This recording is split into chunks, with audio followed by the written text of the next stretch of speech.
दर्शक बांधवांनो, आपलं पुन्हा एकदा सिद्धेश्वर वार्ता न्यूज मध्ये स्वागत आहे। आता आपण पंचायत समिती अंबरनाथ मध्ये समावेश असलेल्या ग्रुप ग्रामपंचायत नेवाडी ह्या ग्रामपंचायत कार्यालयासमोर आलेलो आहोत। या ठिकाणी उपसरपंच पदाची निवडणूक होणार आहे। त्याच अनुषंगाने जे पीठासीन अधिकारी वैभव पडवळ यांच्याकडे नाम निर्देशन पत्र किती आलेत आणि त्या संदर्भात वैभव पडवळ ह्या पीठासीन अधिकारी असल्या कारणानं त्यांच्याकडून आपण माहिती करून घ्याव्यात की या ठिकाणी कोणत्या सदस्याला उपसरपंच पदाची पद भेटलेलं आहे किंवा त्यांच्या गळ्यात माळ टाकलेले आहे। आपण त्याच अनुषंगाने प्रतिक्रिया घेऊन आपण त्या बातमीचं सूक्ष्मच करणार आहोत। आज 16 मे रोजी ग्रामपंचायत नेवाळीची उपसरपंच पदाची निवडणूक सन्माननीय सरपंच तथा अध्यक्ष अधिकारी आणि अध्यक्ष श्रीमती पूनमताई सुनील जाधव यांच्या अध्यक्षतेखाली निवडणूक घेण्यात आली। त्यामध्ये कुणाल धोंडू जाधव यांचा एकमेव नामनिर्देशन पत्र या ठिकाणी प्राप्त झाला। सदरचा अर्ज सन्माननीय अध्यक्ष यांनी वैध ठरवला आणि त्यांची बिनविरोध निवड करण्यात आली। कुणालजी काय सांगाल, सरपंच पदावरती निवड झाली, कसा विकास करणार आहात, काय सांगाल? सर्वप्रथम माझे सर्व ग्रामपंचायतचे सहकारी श्यामदादा पाटील, ग्रामपंचायत नेवाली, जे पण आता समस्या, आता पावसाळा असेल, पावसाळ्यात आपले निवड नाक्यावरती जे पण आता घनकचरा, नाले तुंबले असतील, जे पण असेल समस्या असेल गावातल्या, जे पण हे दूर करायचा प्रयत्न करेल।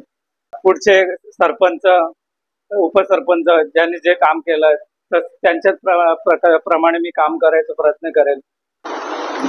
आज आमच्या ग्रुप ग्रामपंचायत नेवालीच्या उपसरपंच पदाची निवडणूक पार पडली आणि ही निवडणूक आमच्या सर्व सभासदांनी बिनविरोध केली, त्याबद्दल मी सर्वांचे आभार व्यक्त करतो। आपण पाहिले असेल की जे कोणी सरपंच झाले असतील, उपसरपंच झालेले असतील, प्रत्येकाने आपल्याहून जो शब्द दिला होता, जे ठरलं होतं त्याप्रमाणे प्रत्येकाने राजीनामा देऊन पुढील जो कोणी सभासद असेल त्या संधी दिली। त्याबद्दल सर्व मी सरपंचाचे सुद्धा विशेष आभार व्यक्त करतो।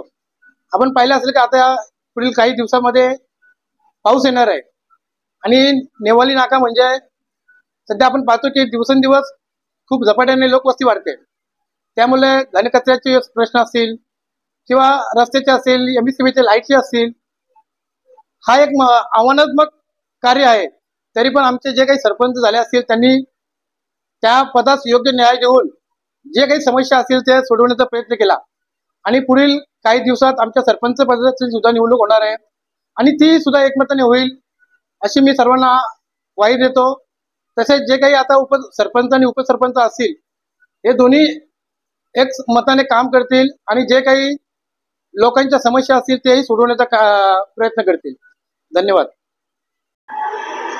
दर्शक बांधवांनो, आताच आपण जे नामनिर्देशन पत्राबद्दल बोललो होतो आणि या ठिकाणी उपसरपंच पदाची निवड करण्यात आलेली आहे, बिनविरोध निवड झालेली आहे कुणाल जाधव यांची। कारण पीठासीन अधिकारी वैभव पडवळ यांनी एकच नामनिर्देशन पत्र आल्या कारणानं त्यांची बिनविरोध निवड करण्यात आलेली आहे आणि त्या निवडीमध्ये कुणाल जाधव यांनी प्रतिक्रिया दिलेली आहे की आम्ही ह्या नेवाळी ग्रुप ग्रामपंचायत सर्वांगीण विकास करणार आहोत। जे सरपंच उपसरपंच जे ग्रामपंचायत सदस्य आहेत त्यांनी माझ्यावर विश्वास ठेवलेला आहे, त्या विश्वासाला कधी धोका देणार नाही किंवा त्या माध्यमातून मी विकास करणार आहे। आणि सन्माननीय जिल्हा सदस्य जे श्यामदादा पाटील आहेत त्यांनी पण सुद्धा प्रतिक्रिया दिली आहे की ह्या गावाचा सर्वांगीण विकासासाठी आम्ही सर्वतोपरी प्रयत्न करणार आहोत आणि ह्या गावाचा सर्वांगीण विकास करणार आहोत।